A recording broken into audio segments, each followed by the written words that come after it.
Right. Now, Stay still. be careful. Ah. Did you actually say so? A little bit.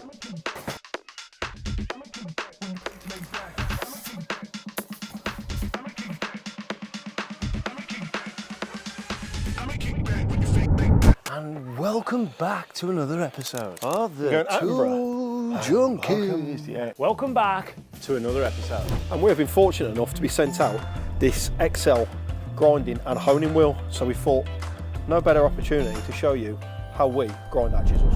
So there are several stages in which we go through to get a nice sharp tool. And stage number one is to set a new grinding edge on the chisel at our preferred angle, and we do that on a grinding wheel.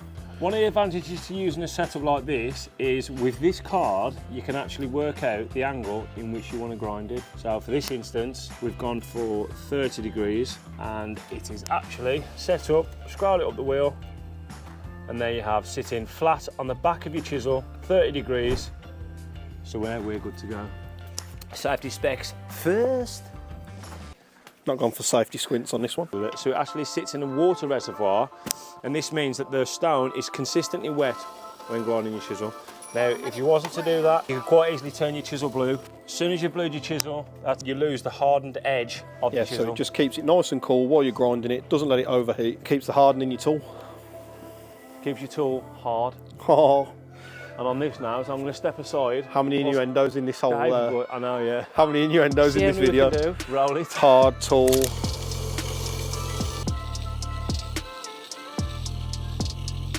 I mean, how cool does this guy look? Now this may take a while because I have picked the worst chisel in my roll. This one was in desperate need of a good grinding.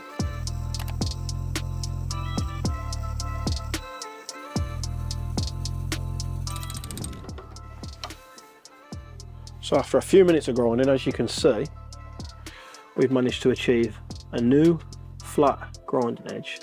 If you look at the back of that there, see that? That is the burr on the back of the chisel. That is the burr on the back of the chisel.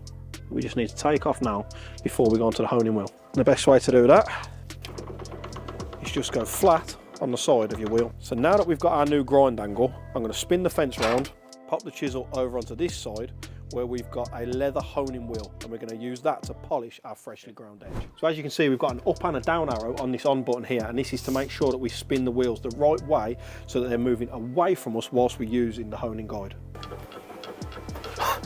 That is gone everywhere. Look. And that's what we call the money shot. Look. Dave's made a mess. And once you've run out of this, you can use your own cream.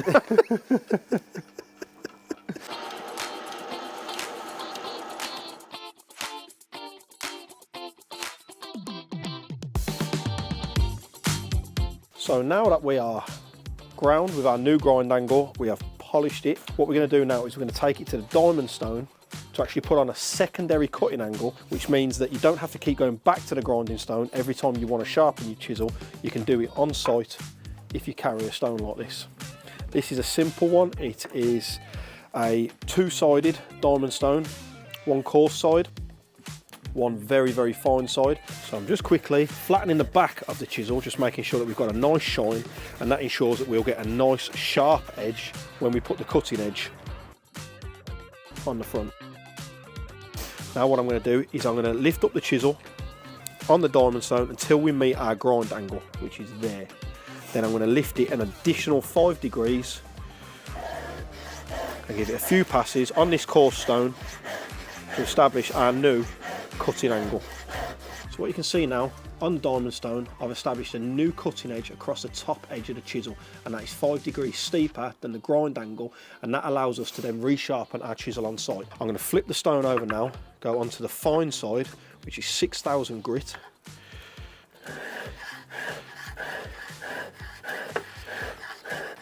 So I'm going to take the last burr off the back of the chisel now with my hand. This is an old technique that was taught to me by joiners back in the day. You need to know what you're doing with a sharp chisel when you do this, otherwise you could end up with a trip to the hospital. But it's the best way to actually get rid of the small metal burr on the back of the chisel that occurs from the sharpening process. And now, this baby is ground and sharpened and ready to test a cut as you will ever see.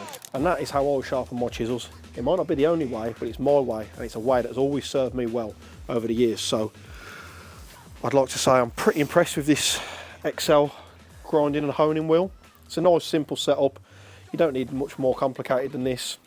Grinding wheel with a reservoir, honing wheel with some lubrication, and if you finish it on a diamond stone, you'll end up with a beautiful sharp chisel like this every single time.